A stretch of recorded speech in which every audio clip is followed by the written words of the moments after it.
Well, hello. Hi, everyone. Thank you so much for making the time and being here.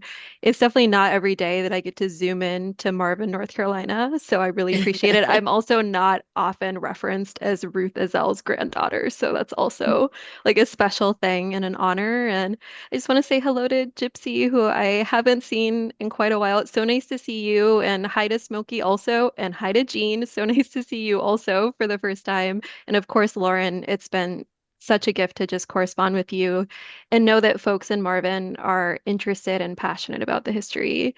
Um, there's a lot of different ways that I could talk about the Ezzells. Being I'm not good at being concise, so feel free, Lauren.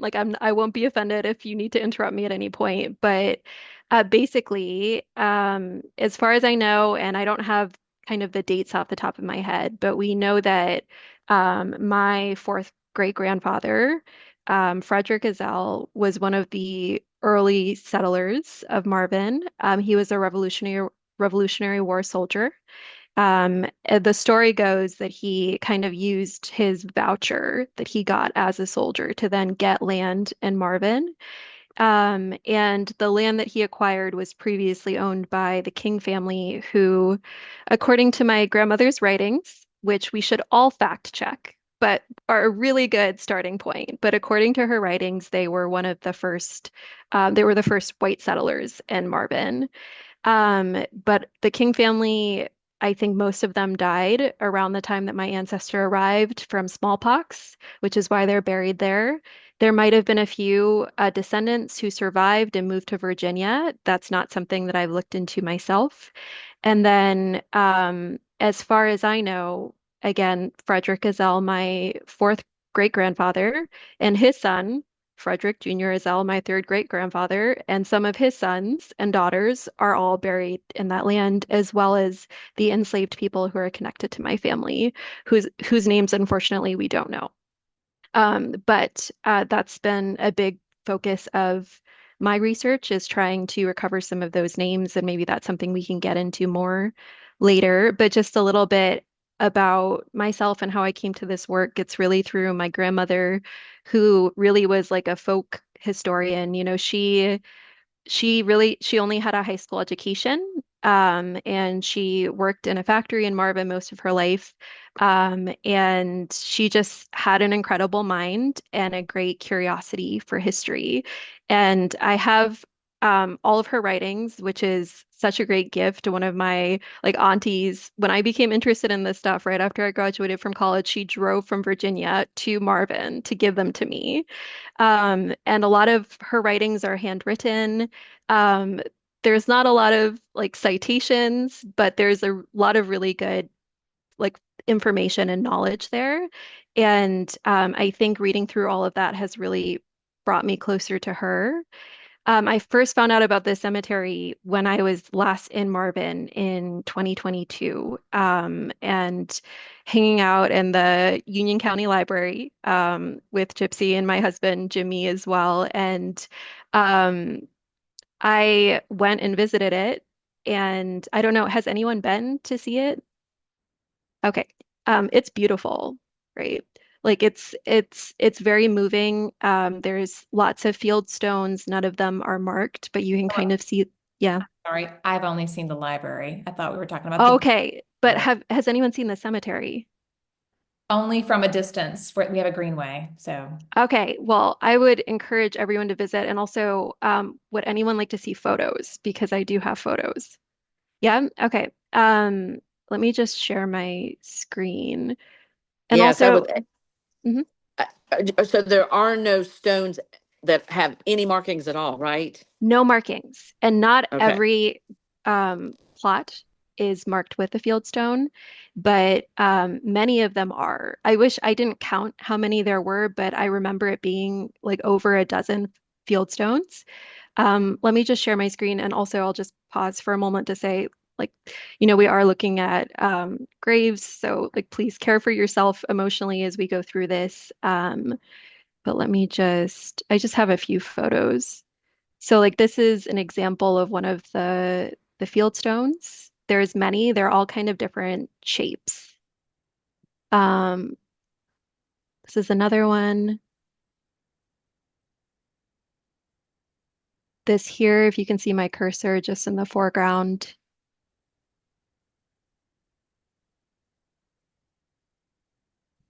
You can see the road behind this one. And there's two field stones here, so on the left and on the right.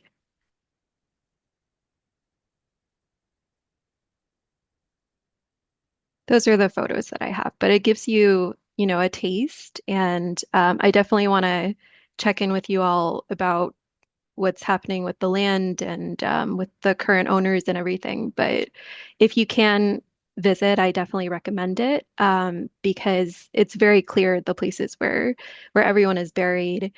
So just to try to wrap up my narrative, because I would love to hear more from everyone else who is here. Um, I found out about the cemetery just a few years ago. I immediately became so anxious that the land would just go to development. Um, that there would be some sort of arbitrary process to like alert the family and then things would disappear very quickly, especially because I don't live in North Carolina myself.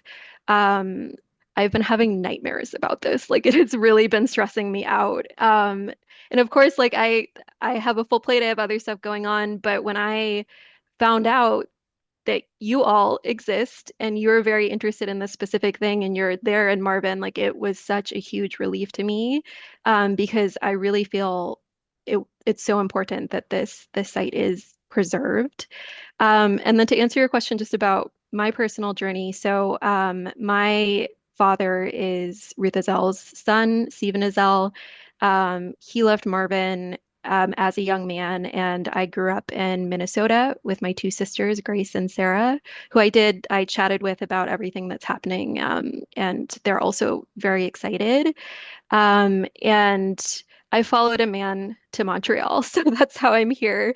But I spent many summers as a young child in Marvin, back when it was really a farming community, just kind of playing on the haystacks, visiting my grandmother, eating her cooking, like marveling at her library. So that's my relationship to Marvin. Um, and just like one final thing, I think and like I want to open the conversation as well, but like one thing that has really motivated my connection to this work, I know some of you shared about your family histories as well.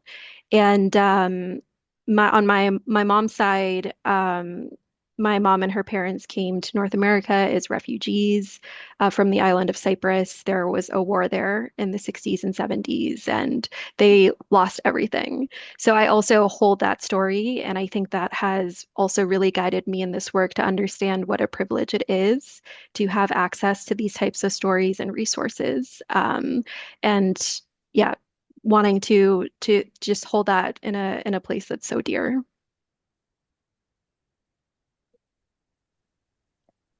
Hannah, thank you for sharing the emotions that you have experienced. I think it's so tender.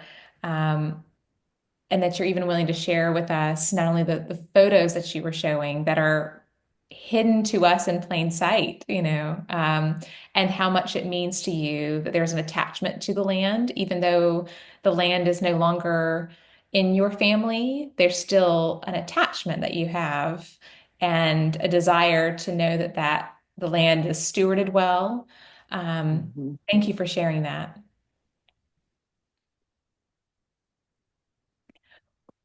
What questions do we have of Hannah right now?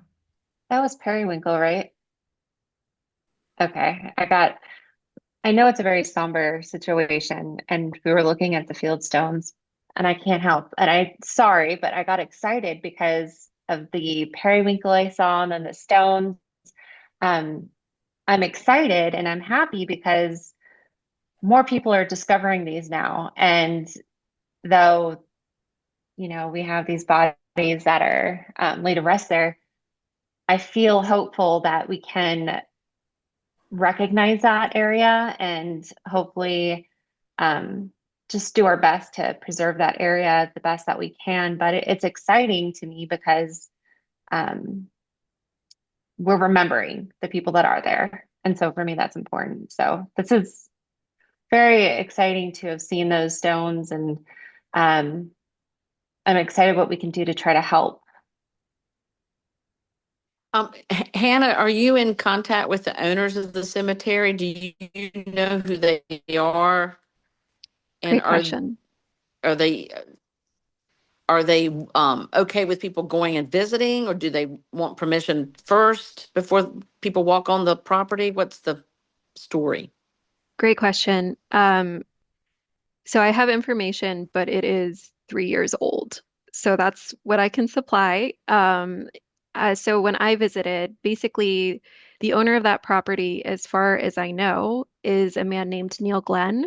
And when I visited, he was in his late 90s. So I do not know if he is still with us. I hope that he is. He actually knew my grandfather. He's been in the area for quite some time. There's a house there as well, like one of the older houses that's still in the community. And he lives there with his wife, as far as I know. And I just went and knocked on his door and said, "Hello, I'm Hannah Ezzell. Can I go and look at this cemetery in your backyard?" And he was extremely hospitable and welcoming, and a little bit confused to see me. But he was very warm, and he was having mobility issues, so he didn't take me to the cemetery, but he did give me permission to go, and was very clear about, like, if you ever want to come back, please do. If I'm not home, please go and just look at it yourself. So I would encourage y'all to go and try to talk to him. I don't have his contact information. He's very old. Like, I gave him my email address and cell phone, so I'm not sure that he even knows how to reach out. But at the time, he was very, very welcoming. So I think that he would be receptive. He said that for many years he tried to like mow the land and kind of maintain the cemetery, even though it's not his family. And he was also, I think, communicated with the state about it at some point because he didn't want to be paying taxes on land that was a cemetery, which is good Does it information to have it? have. What's the address? What's the address Um, for it? that's a great question. I have it. It's 9206 Joe Kerr Road. Joe Yes. Kerr. Okay. Yeah. It's kind of at the back of his property, Okay.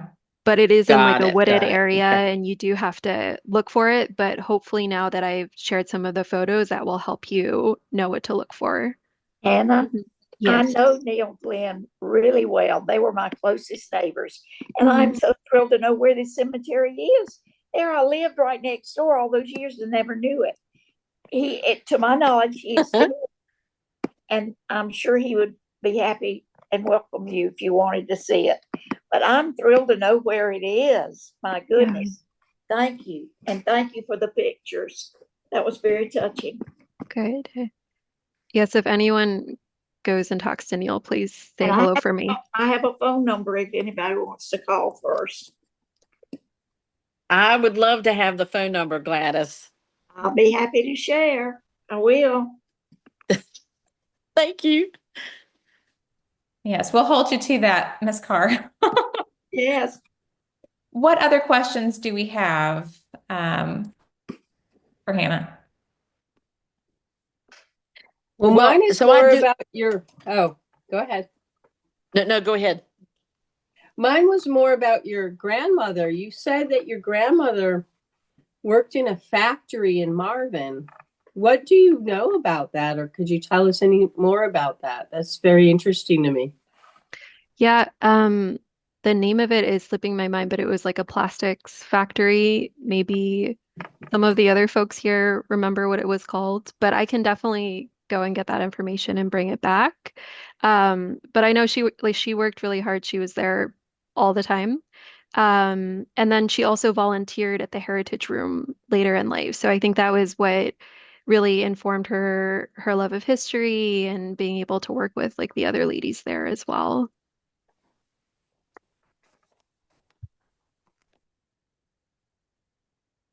I thought she worked at the bleachery, Hannah. No. Hmm. Hannah, to my knowledge, was no factory right in Marvin. I thought she worked at the bleachery. The bleachery. Yes, but I could be wrong.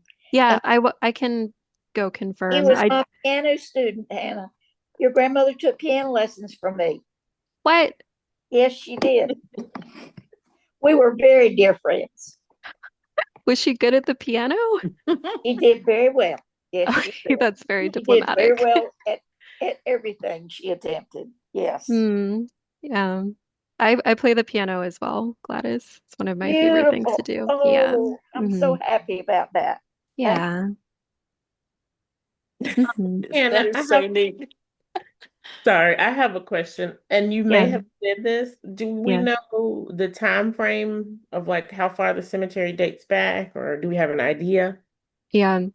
Um, let me just pull up some of those documents here. So the earliest person, and I can share the documents as well. And I believe I also did share them with Lauren. So the oldest person that we know who is buried there is William King, who died in 1761.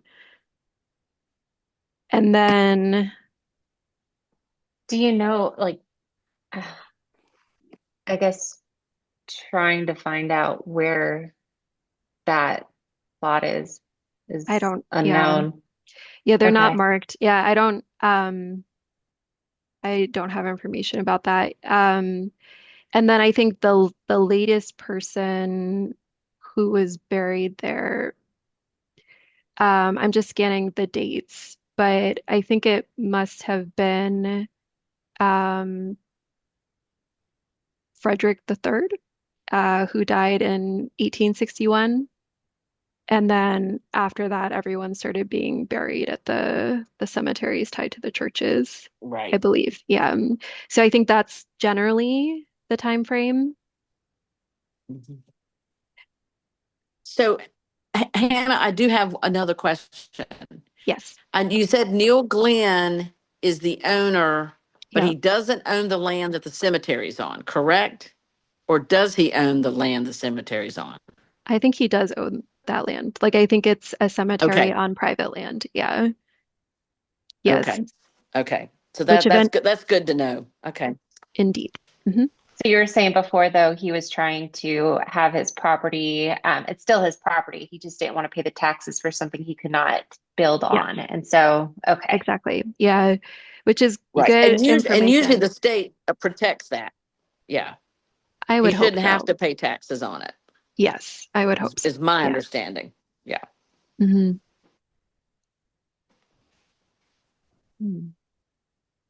Well, I have a question for you, Hannah. What would you just like to see happen to that area?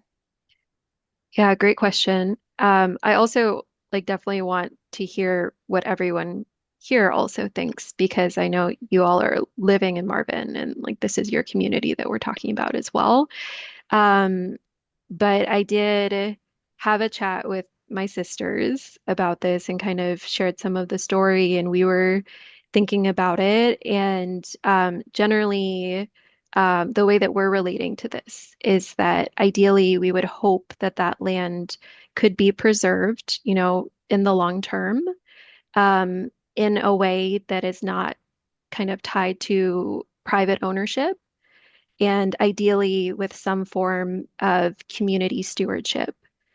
And, it would be lovely if that could be, I don't know, like a park or something, a place where people could go and that's like also functional for the community while also being a memorial, like a respectful memorial and including the history. So a place where people can learn as well. And then as far as my sisters and I go, um, just thinking about like if we are to, tell the story of the history, we definitely want to center the stories of the enslaved people who are also buried there because those were people who did not choose to be on that land, unlike my family. And similarly, like I think my family's history is pretty well preserved. There's like lots of places where it can be learned about. And, for these people who are buried there, maybe we don't have that many ways to honor them. So I think there's a great opportunity there as well. And especially if there's a way that we can, like I've been trying to find the names of those folks, and if there's a way that we could mobilize around that, that would be incredible. I'm not sure if it is possible to find the names of everyone, but like, you know, we call it the Ezzell King Cemetery, like by default. And like there are other names that we should also be saying that I wish that we could be saying as we talk about this. And similarly, like I don't view this as like a family legacy project. Like I think it's a community project. Like there's a lot of stories that can be told about this, and we absolutely do not need to center the Ezzells. Okay, yeah. I'm just, of course, I guess a lot of it would depend on the gentleman that lives there and what they have planned for his estate. Yeah. Um, and I mean, that would be a dream come true, to be honest, because I know that we've discussed different ideas, pipe dream, just thinking like how wonderful it would be to somehow purchase that property and uh, have some type of memorial park there would be absolutely wonderful. And I do like the idea with, that's why I was asking about if you knew the marker by any chance for the earliest one, but trying to find a way to memorialize everybody in there. It would be great for us to try to form some task group that can really try to deep dive. And so if we're able to get a group, I'll definitely reach out to you. And if you come across anything, please share with us. But that will be a challenge, but one worth doing. Absolutely. Yeah, I will definitely keep searching. And similarly, if you find information, please let me know. We can all kind of, build on whatever it is that we come across. Yeah.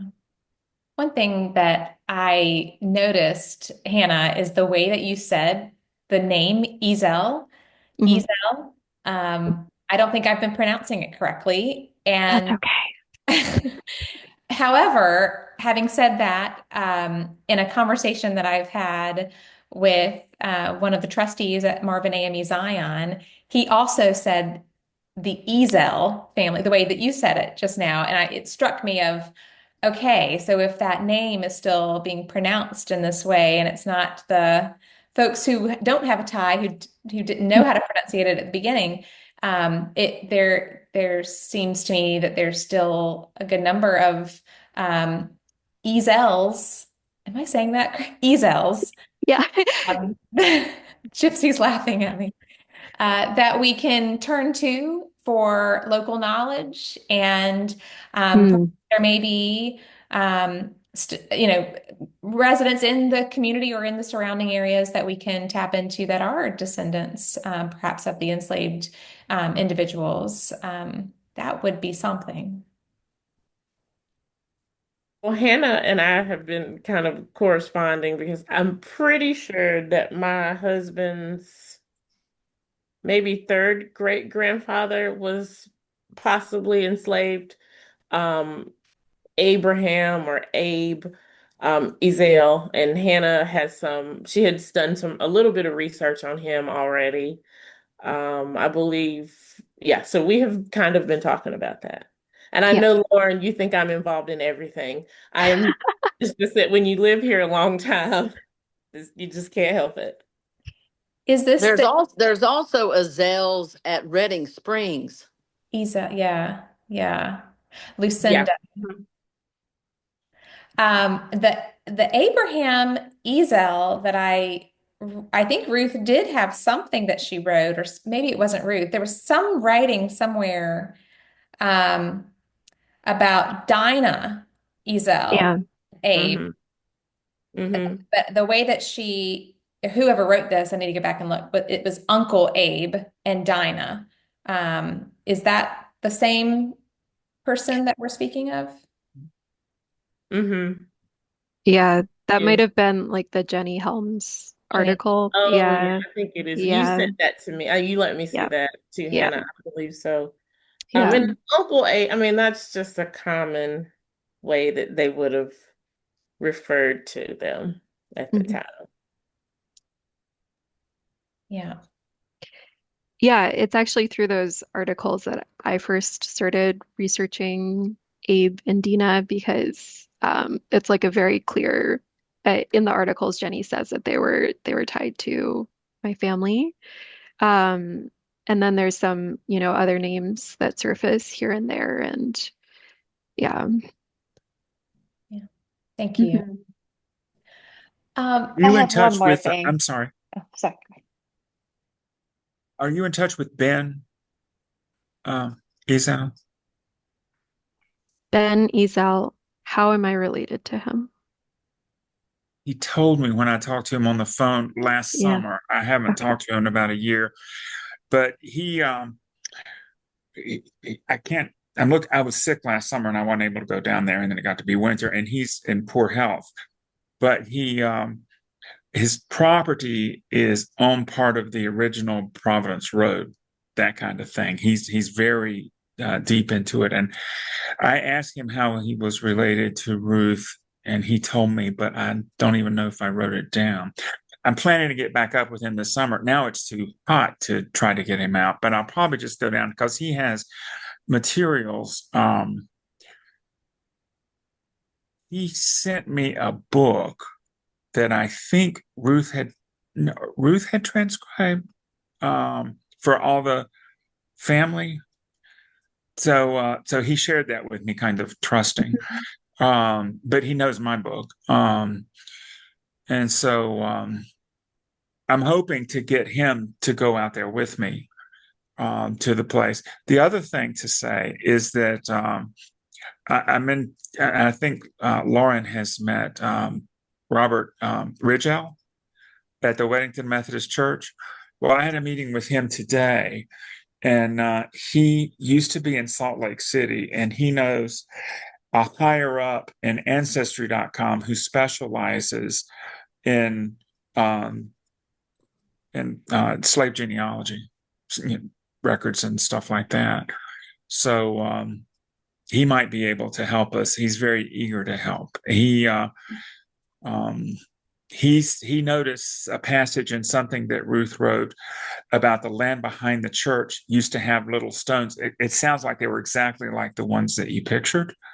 They're not there anymore, and we think that's because the utility line came through. But that's the area where we were. Um, Lauren had us out there in Gypsy the other day, so that's promising. Wow. Thank you for sharing, Jean.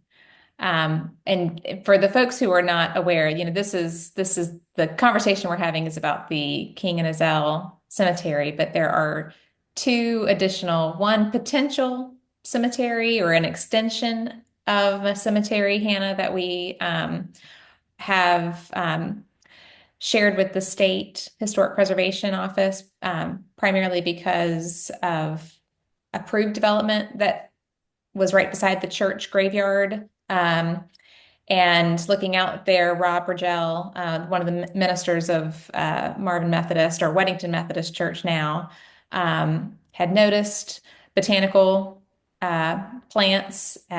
So we learned about that. So we went out there and took photos, and it's periwinkle and yucca plants. So we're grateful that the state took that information in, and it was and the right timing of that, so that the developer has to first do their due diligence of an archaeological survey first before they can continue on with their construction, which is wonderful. And if there isn't anything there, okay, but there's, I didn't know about that, Jean, of stones behind the church as well. So the other site that we're exploring is actually a site that is on Find a Grave, that is about a half mile into Indian land, right near the state line by Marvin off of Vance Baker Road. And Vance Baker was, as well as several Bakers, were members of the Marvin Methodist Church. And the Bakers sold their land for the Legacy Park community neighborhood back in the 80s, 90s. But there's a Find a Grave that shares that there's an old El Bethel AME Zion Church cemetery. And Gypsy and Smoky and my son and I, we went back there this past weekend. Find a Grave says that there's 13 graves with maybe, help me, Gypsy, maybe 5 or 7 monuments and a few field stones. But we were walking out there and we saw at least 60 to 70 field stones. So there's just a lot of information. That particular site doesn't look like it would be developed on per se, but more so just maintaining it and then also ensuring that people, maybe there's some research we can do about who is buried there, who are these individuals that are there, and how can that help to, connect people to their family history. Again, that's to me something that's just very important. So, Lauren, may I add something really quick? Smokey just reminded me. He did talk to his mom, maybe a week or so ago, asking about the cemetery that not Old El Bethel, the other near Marvin Methodist Church. And she does remember, was it her grandmother, Smokey? Grandma Mittie. She said that she remembers Grandma Mittie pointing out behind the store, Jean. She said that kind of behind the store was in the woods behind the store was an old slave cemetery. So I think that kind of corresponds with where we were. That's how my mother-in-law described it. And I know Smokey's like, I need to get her in the car and go out and just kind of see if that is where she's talking about. But that's because she described it as it was behind the store where they allowed Black people to get things on credit, um, associated with the Rosses. So it feels pretty on brand of what we're talking about. I like the cemetery that maybe, or that we think might be a cemetery out there. wow. Lauren, may I say something, please, dear? Yes. Always. I am so thrilled that Gypsy said, I call her Aunt Mittie Bell. Is your mother-in-law? Well, my mother-in-law, Mittie Bell was my mother-in-law's grandmother. My Miss Carr, my mother-in-law is a Houston, Rachel Houston, and she's from the area. But Mittie Bell would have been grandmother then. That would have been her grandmother. She was present at my wedding and baked cake that I still remember. Miss Grandma Mittie? Mittie, I loved her. Oh, she was so wonderful. Yes, yes. And I do have phone numbers, Lauren, if any of you want them. Yes, please. Miss Carter, my husband he's whispering to me to tell you if you knew Miss Cindy Houston, that was his great grandmother on the other side, Lucinda Houston. I do know that name, but I was really, really, really close to Aunt Mittie Bell. Loved her dearly. Yes. Okay. Thank you. I'll tell my mother-in-law. Is that James Houston's wife you're talking about? Lucinda? Yeah, the second person I'm talking about. Yes. I met her. Yeah. I'm still trying to get pictures of their farm. Oh, and you know this, Jean, but I'll say it for Miss Gladys and everyone else. My husband wanted me to make sure everyone knows that he's got 2 sets of Houstons. My mother-in-law is a Houston and my father-in-law were a Houston. So you'll hear me say a grandmother on one side and grandmother on another, but they're both Houstons, but that is why. But Jean already knew that. Thank you. So, Gypsy, can you repeat just to make sure I am understanding, and maybe this could be an email that you send to me just to confirm so I can share this with the state. That you said Mittie Bell Houston had a memory and that it was that she recalls that there was a slave grave behind the store. And where's the store again? On what road? It's on Newtown. It's right next to the Crane House. Oh, okay. Not Vance Baker Road. I thought you were talking about Vance Baker Road. No, okay. Newtown Road. We have 3. We have 3. feels even, I don't want to say, potential anymore. I want to understand, what do I say? What do I call that? How exciting, how wonderful. Wow. Well, you should tell them that this is a woman who lived next door, grew up next door. So she would have known. She was there from probably 1886 or 87. And again, Gypsy, who said that who is the living person who shared this with you last week? My mother-in-law, Rachel Houston. She's Rachel. the granddaughter of Mittie Bell Houston. Okay. I may And ask a favor of you putting that in an email to me, or some sort of text or something, so that I make sure that I've got that crystal clear on who living said it, about Okay. the memory of who recalls this. Okay. That is so exciting. that, I mean, we're talking about where y'all went and walked around by the periwinkle and everything, right, Lauren? Yeah. What the area that is in question and jeopardy? It is in jeopardy. But Gypsy, this to me, and this would go to the same conversation we're having with Hannah, is um, I I don't want to, it would be disrespectful for me to show you, but I will share with you that a sanitary sewer line has been approved there. This is information that we're so glad that we were able to stop this, to the point that, um, this is what we want to make sure is the urgency that we've experienced in gathering all of these partners, and we're so grateful to you all, is the same thing that we would not want for the King and Ezzell property either.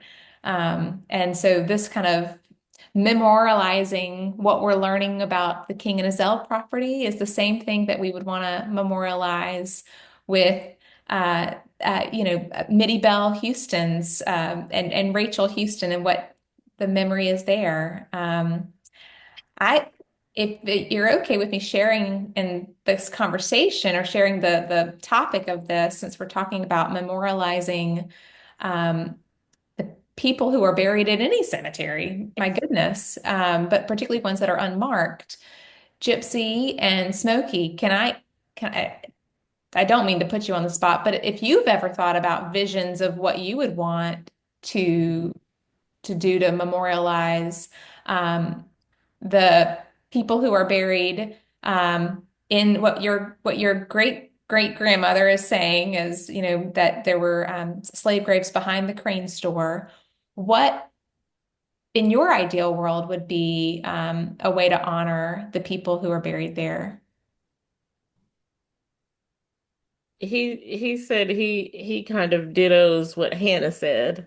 He liked her vision, and he said he would love something something like that too. And I would say, I mean, a reflection point, I think, to pay respect, like Hannah said, but also for people to reflect.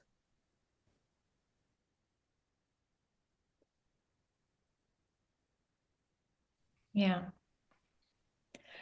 Well, I'm so I'm grateful. sorry, I'm like emotional right now. So It's I'm just like, wow. it is very heavy and very tender, and it is not lost on me, the conversation that we're having today.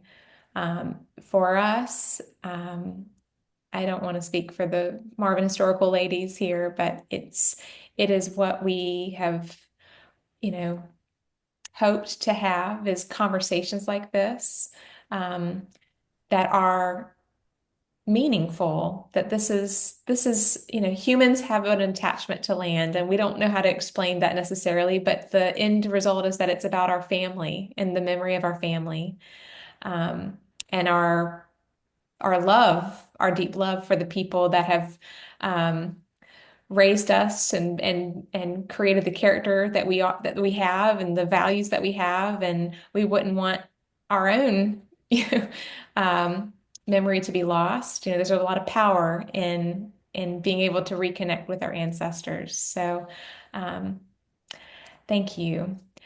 Um, I know this is not the last conversation. It sounds like next steps for us will be to kind of first get some phone numbers from everybody.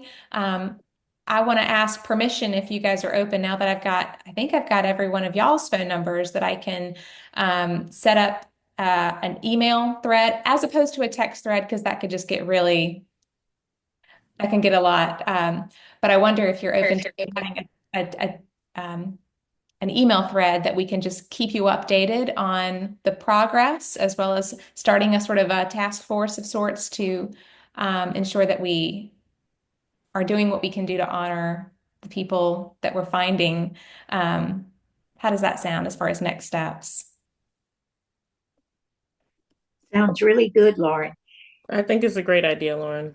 I was going to ask actually if any of you have any photographs, any type of photos that you want to share or letters or anything like that. It would be amazing if we could archive that with everything that we're doing with the Marvin Historical Society. Especially because we're trying to have like some sort of online archive as well. But it would be great if we could share anything that you would want to share with us on our website or the Facebook page so we can write up any type of articles or history memories for living or past, but it would be great. And I was hoping everybody could email it to, I'm going to just say it real quick because it's simple. It's info at Marvin Historical Society. .com or .org? .com. So info at marvinhistoricalsociety.com. If you want to share any type of digital photo or a scanned document with your permission, it would be great. Yeah. I also want to thank Hannah Ezzell for giving us your time today. You have grounded us in a way, even the language that you used as you were sharing what you were sharing, Hannah, I think really helped to set the tone for this is a very appreciative conversation, but you really helped us to really understand the sacredness of what we're talking about today. And I'm grateful to you for the sensitivity that you have. And I mean, the wisdom that you have is amazing. Thank you for coming today. It's been an absolute pleasure, and I would love to be involved in whatever way I can, all the way up north. Like, please put me to work if there's something I can do. And if not, just know that I'll be rooting you all on from afar. And I hope that I can come to North Carolina maybe at the end of the summer or early fall or something, because it would be so lovely to meet all of you in person. And I'll share the photos also of the cemetery so that you all have access to that too. That's great. Thank you Thank so you. Thank much. you so kindly. Well, I this is just want to say, if you guys think Hannah is fascinating via Zoom, she's even better in person. She's such a sweet, sweet, sweet girl, young woman. Oh, thank you, Gypsy. I And appreciate it. please give my best to your handsome husband, Jimmy. Okay, I tell him will. hello. I'm sure that he would also say hello, and he will be delighted to have been mentioned for sure.